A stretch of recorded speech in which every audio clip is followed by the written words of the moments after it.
When you're sleeping rough, you're always in the way. You can't feel part of society. It's very hard to get motivated, you know, to do anything with yourself. I never used to drink. Well, I did occasionally, but it wasn't out of control. I ended up on the street. I had nothing to do. One led to two, two led to three, and next thing you know, you're drunk. Housing First provides people with a home and the wraparound support that they need to keep it. It's not conditional on people engaging with other kinds of treatments, and in that way it's very different to traditional homelessness models. But the evidence shows from across the world that it's very successful in keeping people placed in permanent accommodation and giving people the chance to rebuild their lives. Since I left the hostel, I'm in a good place now. I love it here.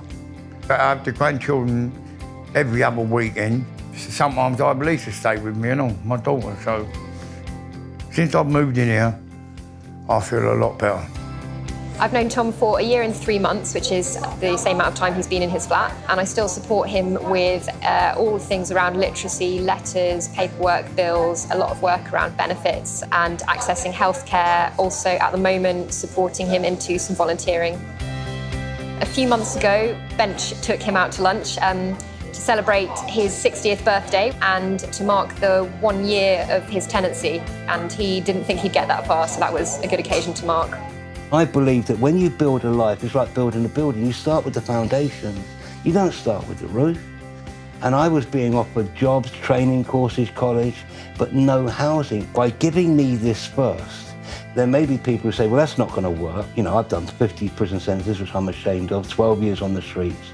Well, straight away, I said, if you give me a place, I can give up the heroin and crack. I haven't touched it in 14 months. When we first met Wayne, he was struggling with mental health issues, including post-traumatic stress disorder and drug and alcohol addiction. We asked him how we could help him, and he said all he'd ever wanted was his own front door. We were obviously able to provide that through the Housing First scheme, and Wayne has now been in his own accommodation, sustained it for 18 months, which is, you know, the first time in his life he's ever had his own home. He's now engaging with health services, he stopped using drugs, he's not been arrested in the entire period that he's been living in his home, which is an amazing achievement for him. He's recently got a cat, which he's really, really happy about. It's just had an amazingly positive impact on his life. Now I am glad I got my own flat, because now I'm in a better place. And I've stopped drinking. I know once I shut that door, that's it, I'm in my own house. We've seen how Housing First can be really successful with people who have long histories of rough sleeping and also quite complex needs. It works better than other models because it's so person-centred. And we find that when people have somewhere safe and secure to live, they are able to then engage with other services and seek help for their other issues in a way that really they haven't been able to with any other service. We have a vision of an end to homelessness in this country, and we absolutely believe that Housing First is part of the solution that will help us to achieve that vision. That front door, to me, gives me an identity.